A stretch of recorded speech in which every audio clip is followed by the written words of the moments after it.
Alright, so in this next video, this should end up being the very last one, I think. Just tidying everything up and doing the connection editor for the Delta Mush. So I need to do the Delta Mush first. That's super important. I'm going to select my mesh, and then after I select my mesh, I need to select my Delta Mush,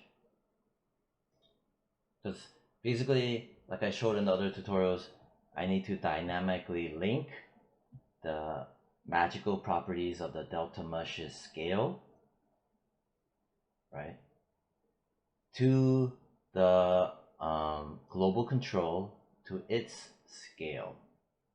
Because if I were to connect the global control, right, to everything and then try to scale, the mesh is gonna start breaking and just lose its details. It just looks like crap. So what I'm gonna do is Windows, General Editors, Connection Editor,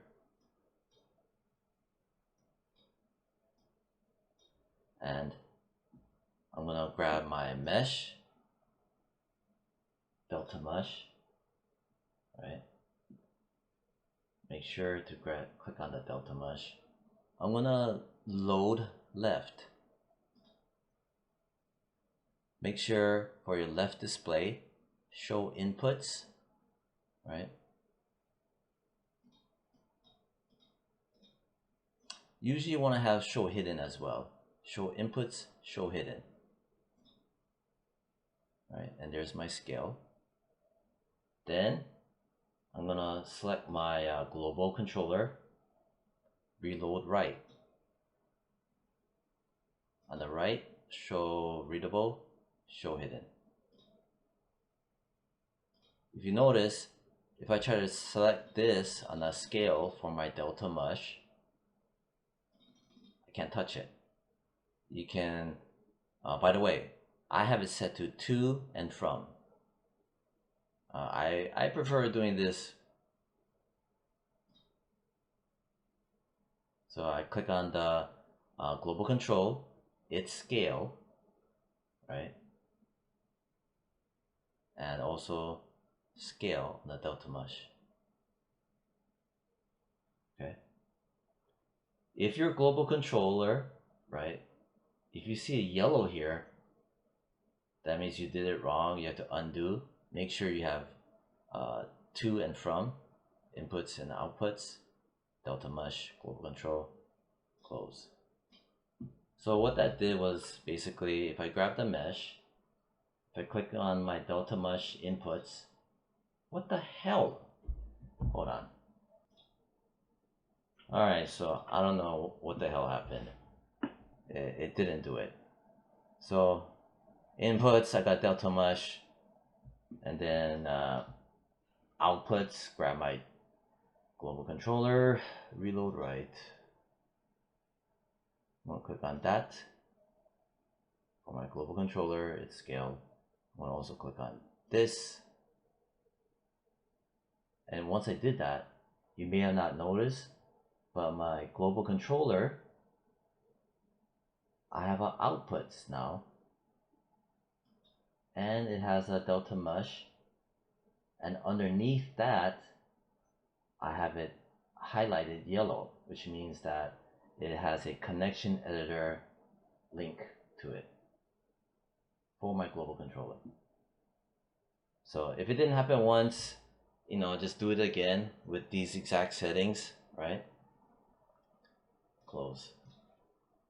Now if I click on my mesh, if I look at my Delta Mush, you notice it's also yellow. So there is that, you know, dynamic linking. Okay. So I got my Delta Mush going with the connection editor. Now, what I'm gonna do is I need to make an empty group, Control G, and then I'm gonna name this empty group organizer. And then I'm gonna dump this, the root joint, and the COG controller. I'm gonna select them, right click, middle mouse click, and middle mouse drag into my empty group organizer. So this empty group, right, it contains and houses the joints and the controller. So like I explained in the other tutorials, now I'm gonna have my global controller, right? It's gonna commandeer and take control of my empty group.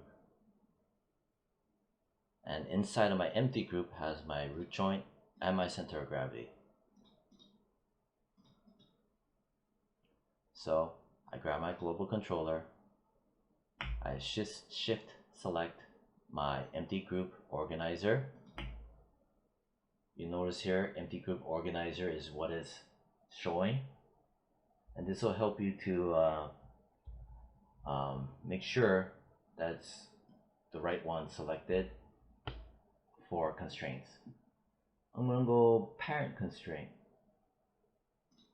because I want my global controller to be able to manipulate for the translate and the rotate, right, of the empty group.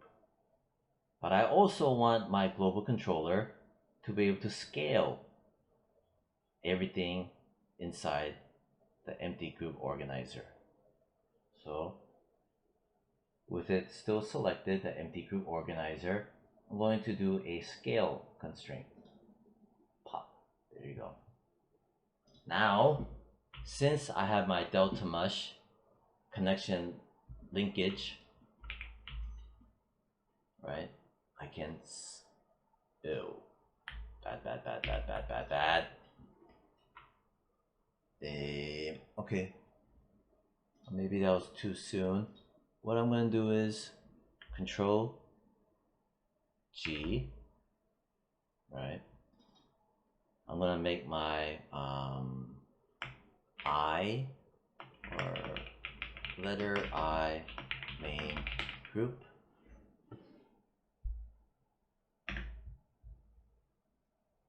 You could just also just make it as I main group if you want. I kind of want to do this.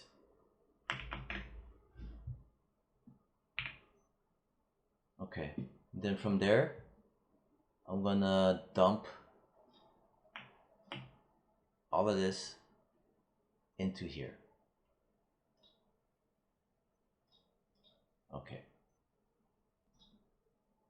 Okay, so this is a perfect example of how something relatively minor will break the rig.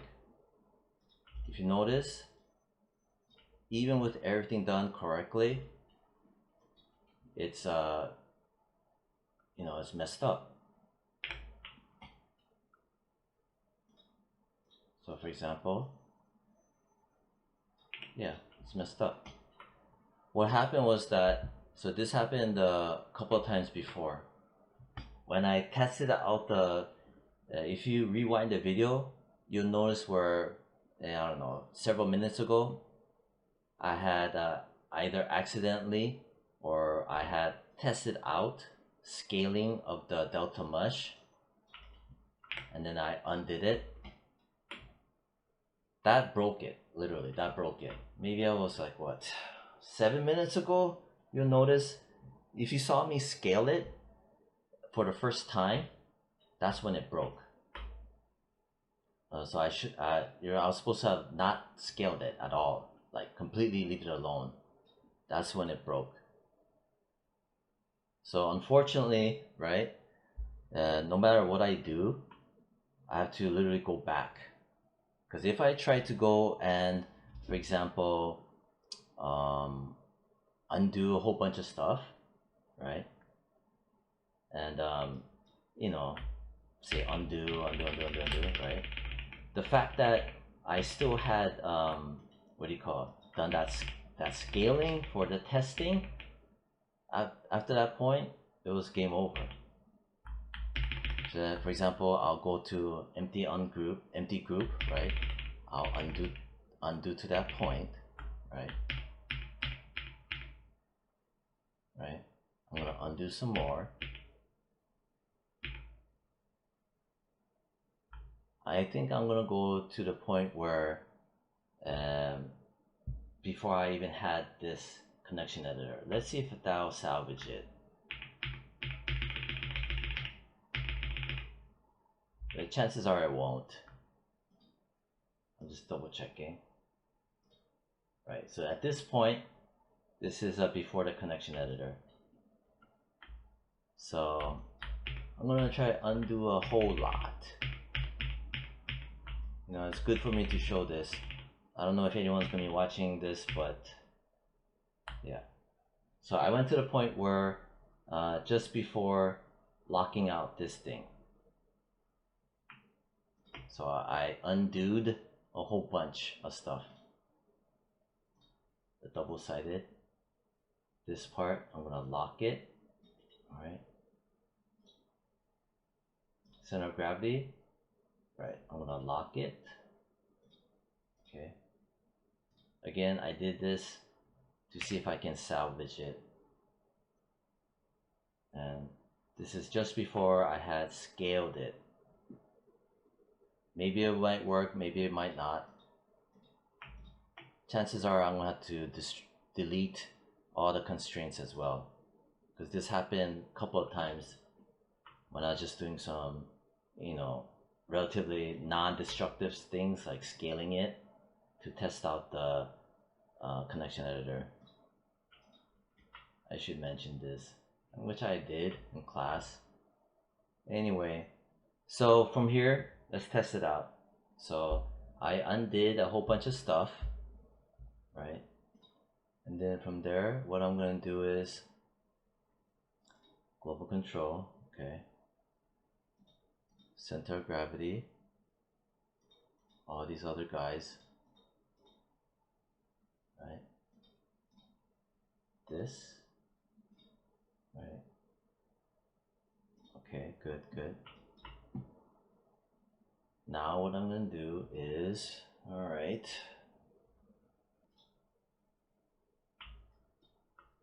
what I'm going to do is just first, before even setting up the connection editor for the Delta Mush, I'm going to make a my empty group organizer.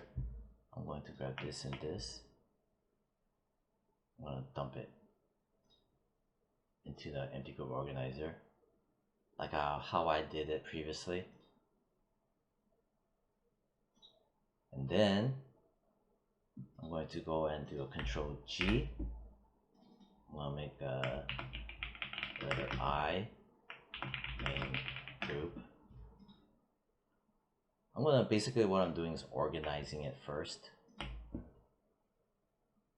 Grab all of that, middle mouse, click and drag and drop into the main group.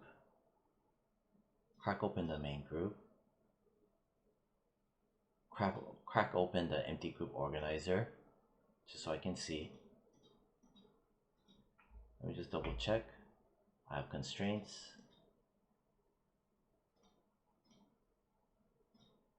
Right, good, good. I don't have any other scaling going on.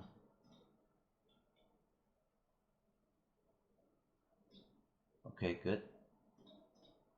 Now I'm gonna grab my global controller. There's no data in here.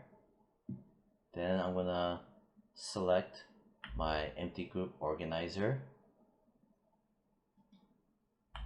right? Then I'm going to do a parent constraint option box. I reset everything, apply, right? Now I have a constraint on the empty group organizer for the translate and the rotate. When I crack it open, you notice here it is, right? Then I also need to constrain the scale, option box, reset, apply. There's the scale constraint. So basically what happened now, same thing from before, when it broke, the global controller has a commandeered control of the empty group, the translate, rotate, and scale. And you could test moving it. Oh, no. I don't want to touch this. The global controller. I can test the global controller moving it. I can test the global controller rotating it. But my fatal mistake was when I tried to scale it. Right. Before doing the Delta Mush connection, I think. It was one of those. So what I'm going to do is, right, so I didn't scale it yet. I just did undo a whole bunch of times, as you saw.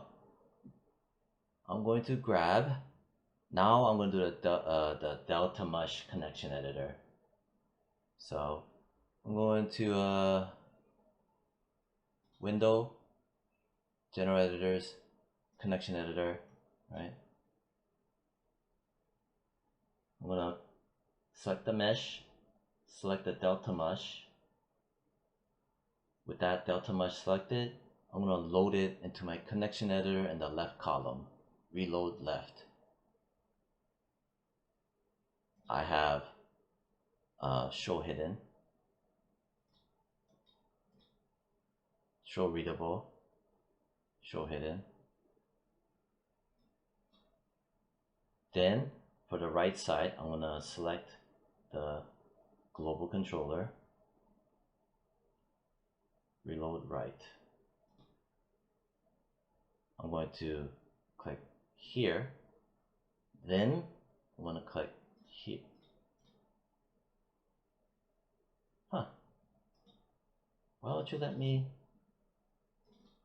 see? It's things like this that drive me insane.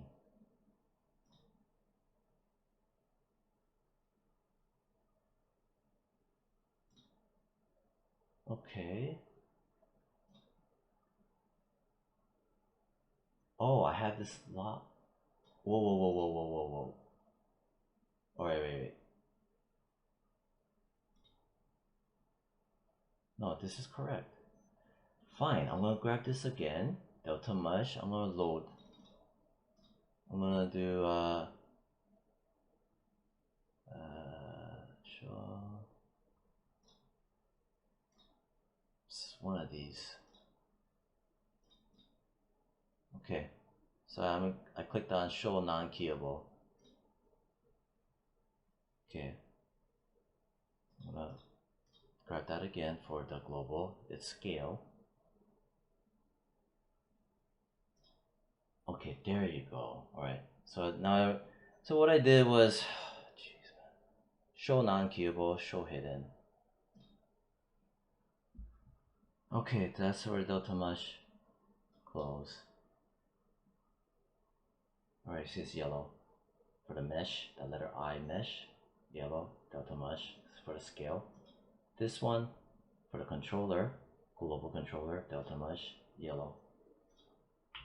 Okay, so this may or may not work, and it's a perfect example.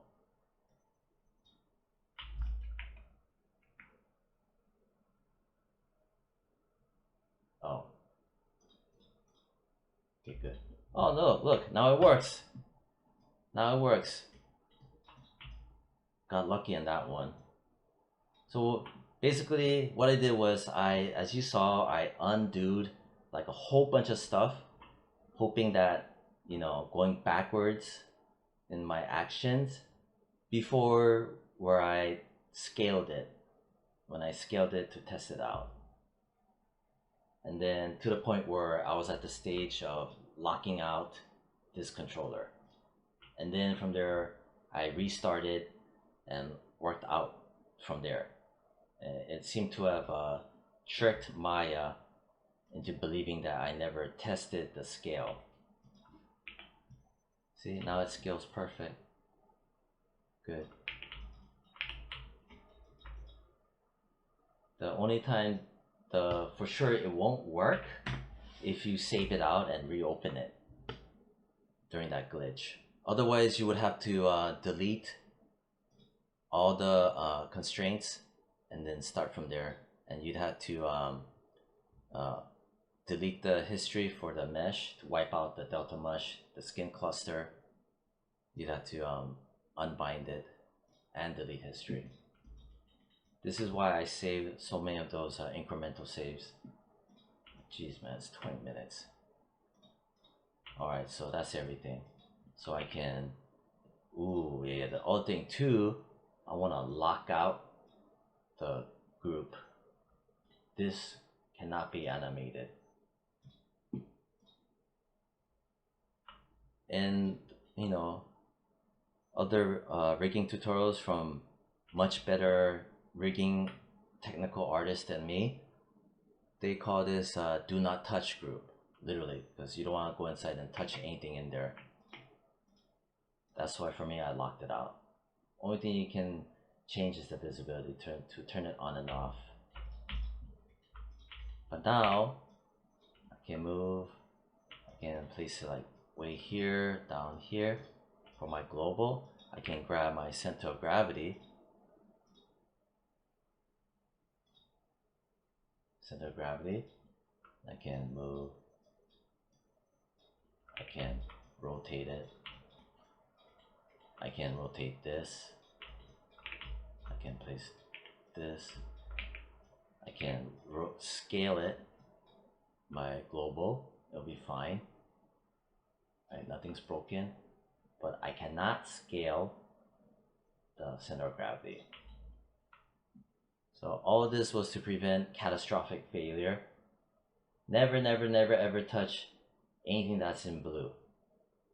Never, never, never. The reason why it has data right now is because everything's being run from the global. But anything that is in blue, never go in there and mess with it. So anyway, I'm gonna grab my global. I'm gonna reset these values. Grab my center of gravity. Reset these values. And then boom, I can grab this.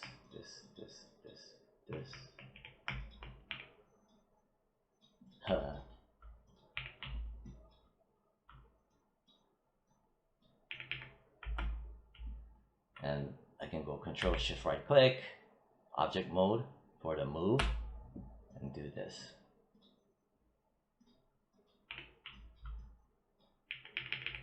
Yeah. So we're airtight. The rig is solid. It's not gonna break. Yeah. And we have all our layers. So that's the rig for that. So it was good to show the potentially like really catastrophic failure and how I avoided it. Okay, so that's it. Sorry that it wasn't shorter. It was just that glitch that happened. Bye.